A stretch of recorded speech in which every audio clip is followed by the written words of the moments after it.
This is primary current injection test kit. The current output is 0 to 2000 amps and open circuit voltage is 0 to 6 volt. Burden is 12,000 VA. Air capacity is 12 kVA also mentioned. The duty is intermittent, 5 minutes on and 5 minutes off. And this is air nacelle cool type. तो ये इसका main control unit है. यहाँ से हम लोग पूरा setup को कंट्रोल करेंगे. ये इसका वेरिएबल ऑटो ट्रांसफार्मर यूनिट है. यहाँ से हम लोग करंट को वेरी कराएंगे.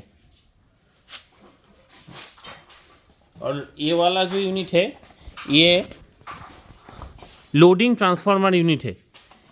इससे बेसिकली हम लोग करंट जो है करंट को डेवलप होगा. इसके अंदर से हमें 370 स्क्वायर mm का केबल को 3 टर्न घुमाना पड़ेगा 2000 एम्पियर करंट डेवलप करने के लिए. और ये मेजरिंग करंट ट्रांसफार्मर है. ये बेसिकली हमें करंट मेजरिंग में काम आएगा मीटर में शो कराने के लिए. और यहाँ पे हम लोग एंड को शॉर्ट किया है क्योंकि अभी कोई टेस्टिंग ऑब्जेक्ट हम लोग टेस्ट नहीं कर रहे. तो एंड को शॉर्ट करके हम लोग करंट को डेवलप करेंगे.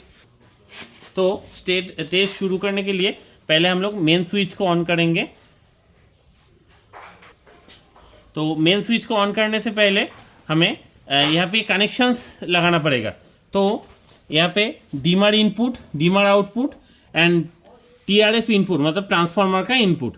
तो डीमर का input output B1 B2 and E1 E2 डीमर में यहाँ पे कनेक्टेड होगा.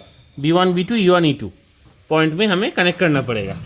और ये जो ट्रांसफार्मर का इनपुट आउटपुट है ये बेसिकली यहाँ पे कनेक्ट होगा ट्रांसफार्मर का इनपुट और आउटपुट उसमें कॉन्जिक्यूटिव मार्किंग से. और यहाँ पे जो S1 S2 पॉइंट है ये S1 और ये S2 पॉइंट है ये कनेक्ट होगा. ये जो CT है करंट ट्रांसफार्मर है फॉर मीटरिंग पर्पस इसका S1 और S2 पॉइंट में. और ये जो मेंस सप्लाई केबल है ये बेसिकली हमें एक 63 एम्पियर का सोर्स में कनेक्ट करना पड़ेगा. 63 एम्पियर का कोई भी MCB वगैरह से हम कनेक्शन करेंगे. तो टेस्टिंग शुरू करेंगे मेन स्विच को प्रेस करके. मेन स्विच को प्रेस करने के साथ साथ यहाँ पे मेंस ऑन इंडिकेशन का लैम्प जलेगा और यहाँ पे वोल्टेज में इनपुट सप्लाई वोल्टेज का डिस्प्ले आएगा. अभी यहाँ पे 240 वोल्ट आ रहा है. और ये दोनों इसका मेन सप्लाई का फ्यूज़ है फॉर प्रोटेक्शन. और यहाँ पे करंट सर्किट को ऑन करने के लिए start indication lamp, start push button and stop push button दिया हुआ है. तो इससे हम लोग करंट सर्किट को ऑन कर सकते हैं.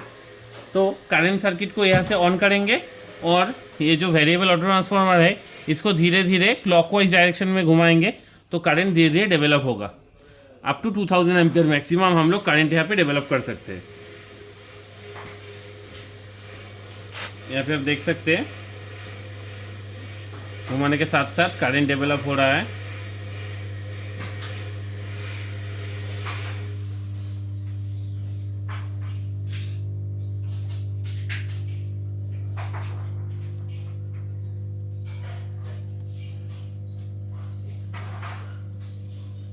तो यहाँ पे अभी 2000 एम्पियर करंट डेवलप हुआ है.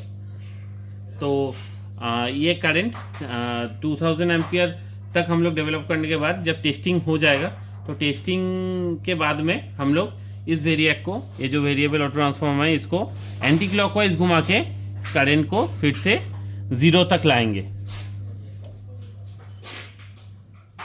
तो ऐसे धीरे धीरे करंट को हम लोग 0 तक लाएंगे. और 0 तक लाने के बाद यहाँ पे जो स्टॉप पुश बटन है इस पुश बटन को प्रेस करने के साथ साथ जो करंट का सर्किट है ये डी एनर्जाइज हो जाएगा ऑटोमेटिकली. तो ये हो गया डी एनर्जाइज अभी. तो इसके बाद टेस्टिंग कंप्लीशन के बाद हम लोग मेन स्विच जो है इसको यहाँ से ऑफ करेंगे.